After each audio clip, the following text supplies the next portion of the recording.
The royal family is at the center of a racism row after a senior courtier, Lady Susan Hussey, stepped down from her role after it emerged she had repeatedly quizzed Ngozi Fulani, a British citizen who runs the domestic violence charity Sistah Group, about what part of Africa she was from.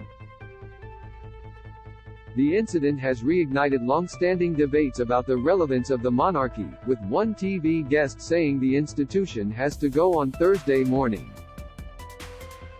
Ms Fulani released a transcript of the conversation, in which she outlined how she responded. The charity boss told Lady Hussey she was born in Britain and is a British national, but the royal aide continued her line of questioning, adding, "I can see I am going to have a challenge getting you to say where you're from. When did you first come here?" After repeated questioning, Ms Fulani clarified that she is of African heritage, Caribbean descent, and British nationality. After she shared her story, Buckingham Palace released a statement saying that Lady Hussey's comments were unacceptable and deeply regrettable. Lady Hussey has also apologized for the comments. Ms Fulani has since said that the encounter was abuse. The incident has also raised questions about the royal family's awareness of racial issues. Professor Kehinde Andrews, an expert in social sciences at the University of Birmingham, discussed the role of the monarchy on Good Morning Britain on Thursday.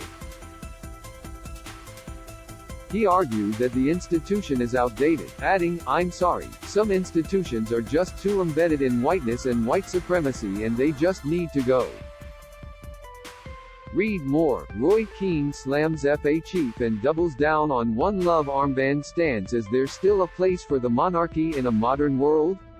Image, Getty. Ngozi Fulani says the incident amounted to abuse. Image, ITV, GMB. Meghan Markle, most intelligent royal and would be richest in real world. Meghan Markle has been crowned the most academically intelligent member of the royal family, according to a recent study.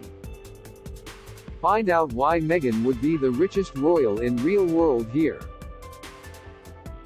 Others disagree, however. She's 83 has been trending on Twitter since the incident, with people appearing to suggest that Lady Hussey's age was the reason she did not understand the offensive nature of her remarks. Journalist and friend of Lady Hussey, Petronella Wyatt, has also defended the royal, branding her a decent person who is certainly not racist. This isn't the first time the royal family's awareness of racial issues has come under the microscope.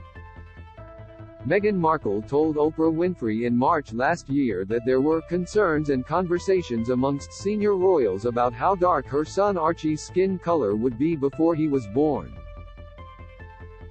What do you think? Is there a place for the monarchy in modern Britain? Have your say in our poll and leave your thoughts in the comments below. Lady Hussey has resigned and apologized for the comments. Image, Getty. Following this claim, Buckingham Palace released a statement that said, "The whole family is saddened to learn the full extent of how challenging the last few years have been for Harry and Meghan. The issues raised, particularly that of race, are concerning. While some recollections may vary, they are taken very seriously and will be addressed by the family privately."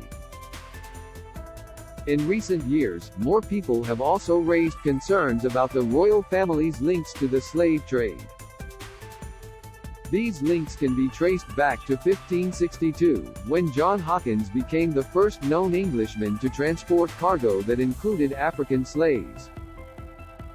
He did this with the approval of Queen Elizabeth I and even received funding from the monarch for a journey in 1564. In 1660, the Royal African Company was established by the Duke of York, who later became King James II. The company would go on to transport more than 187,000 slaves from Africa to English colonies.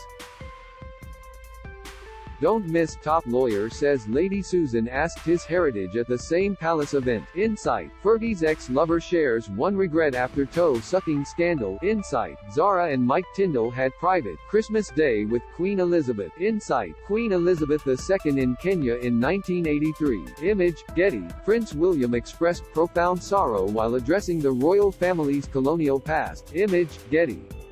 However, Queen Elizabeth II was praised for her work building relations between the UK and Africa.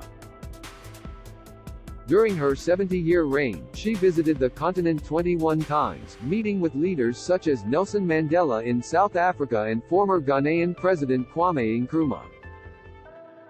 Prince William also expressed profound sorrow for the appalling atrocity of slavery on a visit to Jamaica earlier this year.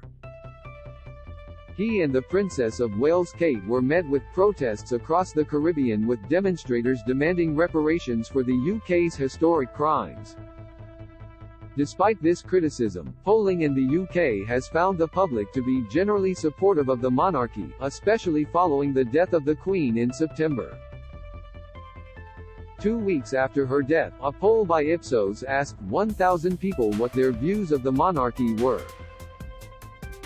A sizable 47% said the UK would be worse without a monarch, and just 22% said abolishing the monarchy would improve the country.